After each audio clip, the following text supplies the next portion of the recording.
सभापति महोदय, वित्त मंत्री महोदय ने जो बजट सदन के सामने प्रस्तुत किया है वह बहुत ही बुद्धिमानी के साथ तैयार किया हुआ बजट है। उन्होंने कोशिश यह की है कि अमीर और गरीब कोई भी कर से बच न पाए, लेकिन उन्होंने उद्योगपतियों को थोड़ी सी छूट दी है। जो बड़े बड़े पूंजीपति लोग हैं उनको कर से मुक्त किया है, कुछ सुविधाएं दी हैं। मैं नहीं समझ पाया हूँ कि ऐसा उन्होंने क्यों किया है। वह जो चाहेंगे उसको करेंगे, लेकिन मैं भी जो सोचता हूँ उसको आपके सामने रखना चाहता हूँ। इस विषय पर 3-4 दिन से चर्चा हो रही है। मैंने उसको सुना है इस या उस पक्ष के किसी भी माननीय सदस्य ने यह निवेदन नहीं किया है कि खाद और पंपिंग सेट के ऊपर जो कर लगाया गया है वह उचित है। सभी ने यह कहा है कि उसको माफ़ कर दिया जाना चाहिए।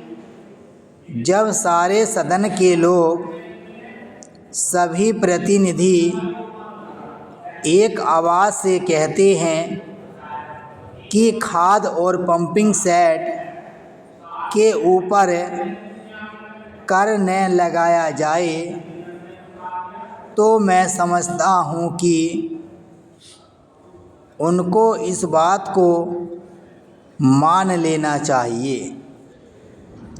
ऐसी कोई बात नहीं की जानी चाहिए जिससे रुष्ट हों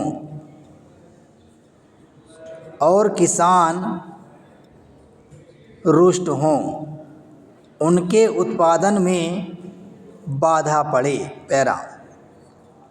भारत गांवों में बसता है। 80% लोग गांवों में रहते हैं। हम गांधी जी के विचारों का अनुपालन करते हैं। गांधी जी ने जो कुछ भी कहा गांव के लोगों के लिए कहा, ग्रामीण जनता के लिए कहा।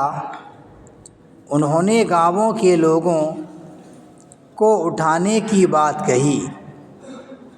कोलकाता, चेन्नई, मुंबई, दिल्ली आदि शहरों के रहने वाले लोगों की ही उन्नति हो और गांवों में रहने वाले की न हो, ऐसा उन्होंने कभी नहीं कहा।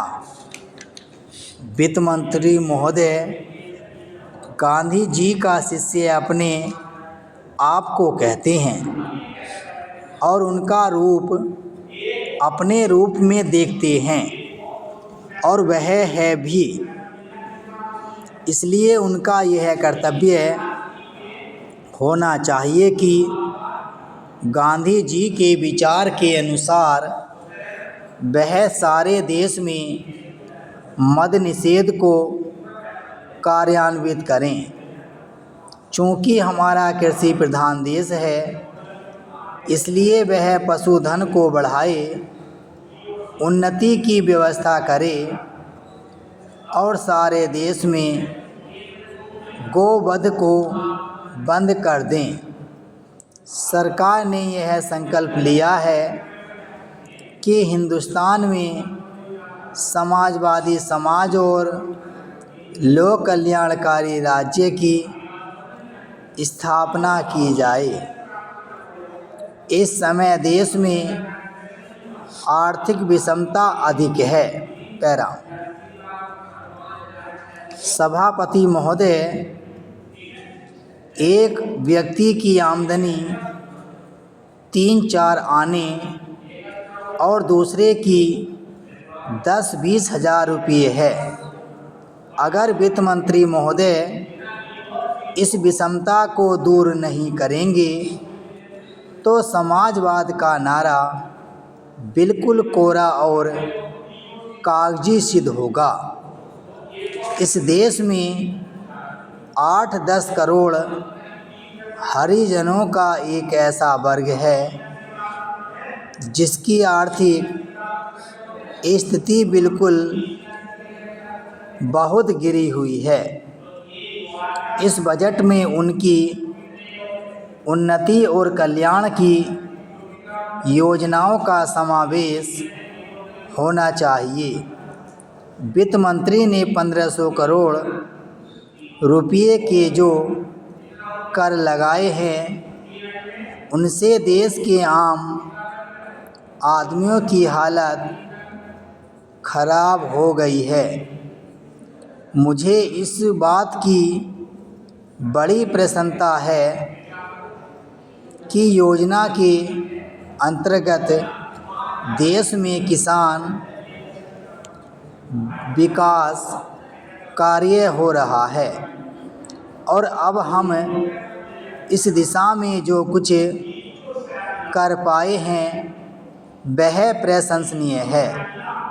लेकिन मुझे दुख के साथ कहना पड़ रहा है कि जहां कृषि के क्षेत्र में उत्पादन बढ़ रहा है, उद्योग के क्षेत्र में उत्पादन बढ़ रहा है, देश भी हमारे यहाँ की पुरानी गरीबी बिल्कुल नहीं हटी है।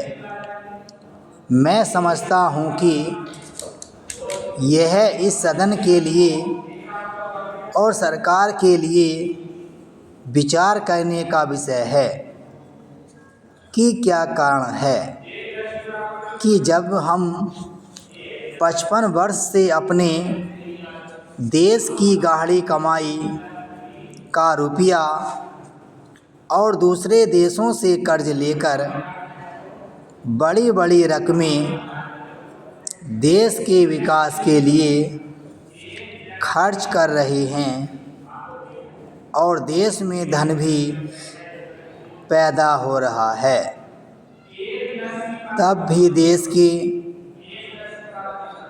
लोग गरीब हैं, उनकी गरीबी दूर नहीं हो पा रही है। क्या यह आश्चर्य की बात नहीं है? मैं समझता हूँ कि इस पर विचार किया जाए।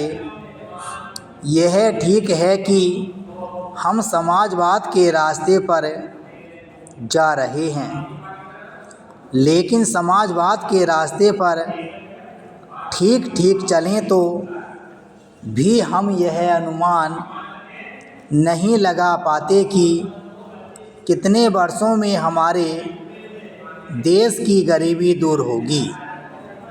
यह ठीक है कि हम योजना के तरीके पर काम कर रहे हैं, लेकिन इस बात को देखने की आवश्यकता अब पैदा हो गई है कि देश में जो धन पैदा होता है वह कहाँ जाता है।